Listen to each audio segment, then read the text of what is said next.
दीपोत्सव के अंतर्गत बुधवार को भी बाजारों में रौनक दिखाई दी। देर शाम तक ग्राहकों की आवाजाही से व्यापारियों ने राहत महसूस की। बुधवार को मिट्टी के दीपक, कपड़े, मिठाई एवं सजावटी सामान की दुकानों पर काफी भीड़ रही। शहर में बुधवार को लगभग शहरी व ग्रामीण क्षेत्र के लोगों ने जमकर खरीदारी की। विभिन्न प्रकार के आइटमों का करोड़ों रुपए का कारोबार हुआ। वहीं 10 करोड़ के लगभग ऑटोमोबाइल तथा मोबाइल, कपड़े, जूते, चप्पल, परचून एवं सजावटी सामान की बिक्री भी परवान पर रही। फुटकर सामान की दुकानों के आगे लोगों की भीड़ रही। व्यापारियों की माने तो पिछले वर्ष की तुलना में इस वर्ष 20% व्यापार अधिक रहा।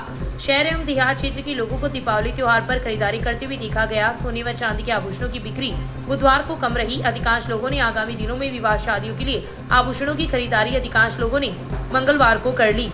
बाजारों में सबसे ज्यादा भीड़ फुटकर व्यापारियों के पास रही, जो सड़क के किनारे स्टोली लगाकर सामान बेचते हैं।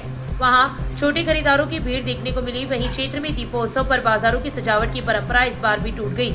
लगातार दूसरी साल शहर के बाजार नहीं सजे। पालिका अध्यक्ष संतरा देवी कम्मा के कार्यकाल में शुरू की गई यह परंपरा अनवरत वर्ष 2022 तक जारी थी। हालांकि कोरोना के समय सजावट नहीं हो पाई थी, लेकिन वर्ष 2022 में कुछ बाजार सजे थे। लेकिन गत वर्ष की तरह इस वर्ष बाजारों में सजावट नहीं हुई। व्यापारियों ने अपने अपने प्रतिष्ठानों को व्यक्तिगत रूप से सजाया है, लेकिन सामूहिक सजावट नहीं होने से बाजार सूने सूने से दिखाई दिए। बाजार की सजावट को मूर्त रूप देने वाले लोगों ने बताया कि टेंट व्यापारियों ने रेट बढ़ा दी। वहीं उतना कलेक्शन व्यापारियों से नहीं हो पाता, जिसके चलते शहर की दीपावली त्योहार पर होने वाले सजावट परंपरा पर विराम लग गया है। दीपावली के इस पावन अवसर पर, धनतेरस के शुभ अवसर पर बाजार के खूब शानदार व्यवस्था रही, खूब रौनक रही। भीड़ भाड़ पिछले साल के मुकाबले इस साल कुछ ज़्यादा ही रही। ये ज्वेलरी लाइन में कुल मिला के बोले तो भावों की अस्थिरता यानी हाई मार्केट छूने के कारण से कुछ खरीदारों ने जमकर खरीदारी नहीं करी। बाकी कुल मिला के संतोषजनक परिणाम रहा रतनगढ़ में और खूब हर्ष उल्लास से लोगों ने खूब जम के आनंद लिया धनतेरस का। वैसे छोटी दीपावली के कारण आज भी रौनक है बाजार में, कल तक खूब शानदार रौनक लेने की ऐसा अनुमान लगाया जा रहा है। बाकी मैं एक नया दुकानदार होने के नाते भी शहर के लोगों ने खूब लाड प्यार मान सम्मान दिया और खूब सारे कस्टमर दुकान में आए। धनतेरस खूब बढ़िया से करी। आपका शुभ नाम? मेरा नाम सुभाष बूण है। सुभाष चंद्र सोनी बूण का टाइटल लगाता हूँ। Subhash Boon, ambitions jewellers, SBI bank के आगे, रतनगढ़, चूरू, राजस्थान। धन्यवाद। दीपावली त्योहार को लेकर शहर में पुलिस प्रशासन चाक चौबंद है। पुलिस के जवान पैदल एवं गाड़ियों से गश्त कर रहे हैं। वहीं बाजार में अतिरिक्त जाब्ता भी लगाया गया है। CI दिलीप सिंह ने बताया कि दीपावली को लेकर पुलिस अधिकारियों सहित 70 पुलिस के जवानों का जाब्ता अलग अलग पॉइंट पर तैनात किया गया है। वहीं दीपावली त्योहार के अवसर पर 70 अधिकारियों, पुलिसकर्मियों व होमगार्ड के जवानों का जाब्ता बाजार में तैनात रहेगा। वहीं 3 मोबाइल पार्टी भी गश्त करेगी। बाजार में भारी वाहनों का प्रवेश दिन के समय वर्जित है। वहीं घंटाघर से अशोक स्तंभ के मार्ग को वन वे किया गया है। दीपावली त्योहार के चलते शहर के बाजारों में लोगों की आवाजाही बढ़ी है तथा ठेले एवं फुटकर दुकानें भी लगी हुई है, जिसके कारण यातायात व्यवस्था प्रभावित न हो, इसके लिए पुलिस पूर्णतः मुस्तैद है और वन वे की पालना करवाई जा रही है। CI के निर्देश पर पुलिस व RSC के जवान गश्त कर रहे हैं तथा शहर के विभिन्न स्थानों पर होमगार्ड, पुलिस तथा RSC के जवानों व अधिकारियों को तैनात किया गया है। आवश्यकता पड़ने पर अतिरिक्त पुलिस जाब्ता भी लगाया जाएगा। नगर पालिका प्रशासन द्वारा दीपावली त्योहार को लेकर साफ सफाई की विशेष व्यवस्था की गई है। पिछले 10 दिनों से शहर से सैकड़ों ट्रोलियां कचरे की उठाई गई है। वहीं प्रकाश व्यवस्था को भी दुरुस्त किया गया है। वहीं वार्डों की भी बंद पड़ी लाइटों को शुरू कर दिया गया है। पिछले 10 दिनों से रात्रिकालीन सफाई व्यवस्था भी जारी है। शहर के बाजार सजावट से दमकने लगे हैं। वहीं पालिका प्रशासन द्वारा शहर की सड़कों की धुलाई भी करवाई गई। पालिका अध्यक्ष अर्चना सारस्वत व ईओ डॉक्टर सहदेव चारण ने बताया कि दीपावली त्योहार पर आगजनी की घटना को रोकने के लिए पूरी तैयारी की गई है। पालिका की 2 दमकलों को अलग अलग स्थानों पर खड़ा किया जाएगा। वहीं गढ़वा बाजार में पानी के टैंकर भी रिजर्व में रखे जाएंगे। ईओ चारण ने बताया कि नियमित सफाई कर्मचारियों के अलावा पालिका ने अतिरिक्त सफाई कर्मचारियों को भी तैनात किया है। वहीं पूरे पालिका प्रशासन को दीपावली त्योहार को लेकर किसी भी आगजनी की घटना को रोकने के लिए अलर्ट भी किया है। रात्रिकालीन जो सफाई अभियान चला है दीपावली विशेष के हिसाब से और रात्रिकालीन की सफाई व्यवस्था चल रही है, जिसमें आज वार्ड संख्या 28 में 2 दिन से और रात्रिकालीन की सफाई व्यवस्था चल रही है, जिसमें मुख्य कार्य झाड़ू का है।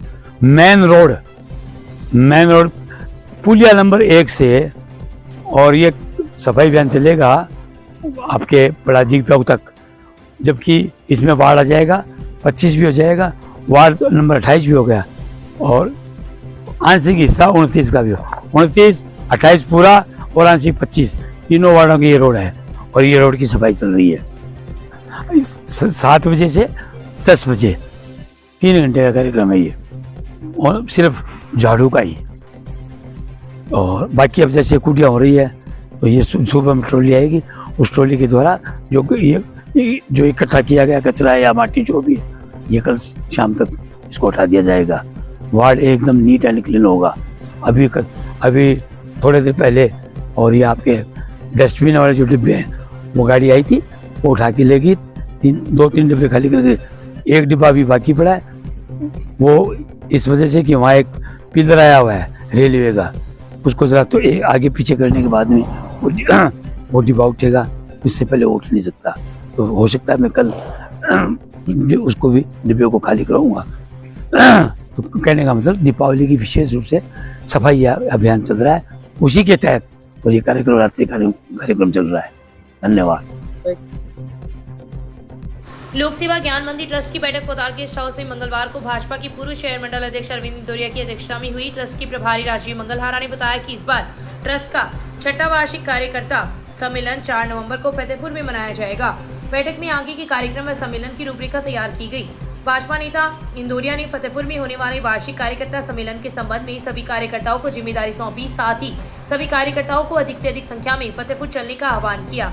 अतिथियों के द्वारा कार्यकर्ता सम्मेलन के पोस्टर का विमोचन भी किया गया, साथ ही जरूरतमंदों एवं कच्ची बस्तियों में दीपावली मनाने पर चर्चा की गई। इस अवसर पर युवा नेता नवल महेशी, पार्षद रामकिशन माटोलिया, अनु पीपलवा, रमेश पारिक, मनोज हारी, शंकरलाल कमाल, लीलाधर प्रजापत, प्रियव्रत पारिक, संतोष कुमार जोशी, कैलाश चंद्र पीपलवा सहित कई लोग उपस्थित थे।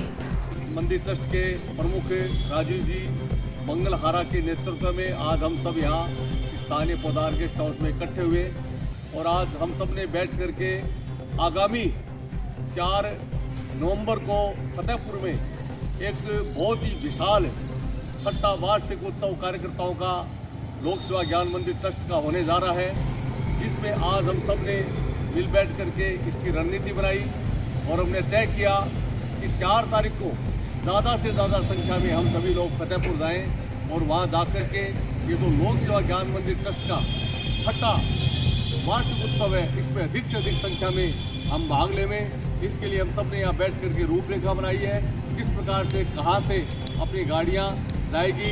अभी हमने जो तय किया है वो इस प्रकार से तय किया, स्थानीय बस स्टैंड से सभी कार्यकर्ताओं के जाने के लिए सुविधा रहेगी, गाड़ी और बसों की सुविधा वहाँ से की जाएगी और लंबा समय तक का कार्यक्रम चलेगा, जिसमें लोक सेवा ज्ञान मंदिर ट्रस्ट के द्वारा समय समय पर जो बहुत ही सामाजिक कार्य किए जाते हैं उन सब कार्यक्रमों की रूपरेखा वहाँ रहेगी। किस लोगों ने कैसा कार्यक्रम किया, वहाँ पर जिन्होंने अच्छा काम किया उनको सम्मानित भी किया जाएगा। लोक सेवा ज्ञान मंदिर ट्रस्ट बहुत ही शानदार सामाजिक कार्य कर रहे हैं। मैं एक बार पुनः इस कार्यक्रम के लिए अग्रिम बधाई देता हूं और सबसे यही आह्वान करता हूं इस मंच के माध्यम से कि हम सभी 4 तारीख को अधिक से अधिक संख्या में लोक सेवा ज्ञान मंदिर ट्रस्ट के सम्मेलन में पधारें। धन्यवाद।